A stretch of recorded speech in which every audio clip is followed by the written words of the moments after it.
దేశంలో సంచలనం సృష్టించిన 500, 1000 నోట్ల రద్దుపై జనసేన అధినేత పవన్ కళ్యాణ్ ఎట్టకేలకు స్పందించారు.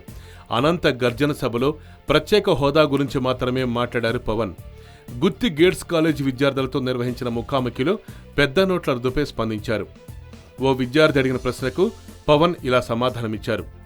డబ్బులు పంచడం ద్వారా ఓట్లు కొనుక్కునే స్థాయికి మన నాయకులు వెళ్లే పరిస్థితులు ఉన్న నేపథ్యంలో పెద్ద నోట్ల రద్దు చాలా మంచి పని అని అన్నారు. బ్లాక్ మనీని బయటకు తీసుకురావాల్సిన అవసరం ఉందని, మనం కష్టపడి డబ్బులు సంపాదించి ట్యాక్స్ పే చేస్తాం. గవర్నమెంట్ తిరిగి వాటికి తగ్గట్టుగా మనకు వసతులు కల్పించాలి. ప్రభుత్వం అలాంటి వసతులు కల్పించకపోవటం వల్లే సామాన్యుడు ట్యాక్స్ కట్టడానికి ముందుకు రావటం లేదు. తాను డబ్బు కట్టి ప్రయోజనం ఏంటి? ఎవరో రాజకీయ నాయకులు తినేస్తారు, వాళ్ళ జేబుల్లోకి వెళ్ళిపోతాయనే సామాన్యులు ట్యాక్సులు కట్టరు. ముందు అవినీతి రాజకీయ నాయకుల మీద యుద్ధం చేయాలి, మార్పు అక్కడి నుంచి రావాలి అని పవన్ బదులిచ్చారు. అందుకే ఈ పెద్ద నోట్ల రద్దు చాలా ఉపయోగపడుతుందని పవన్ కళ్యాణ్ వ్యాఖ్యానించారు.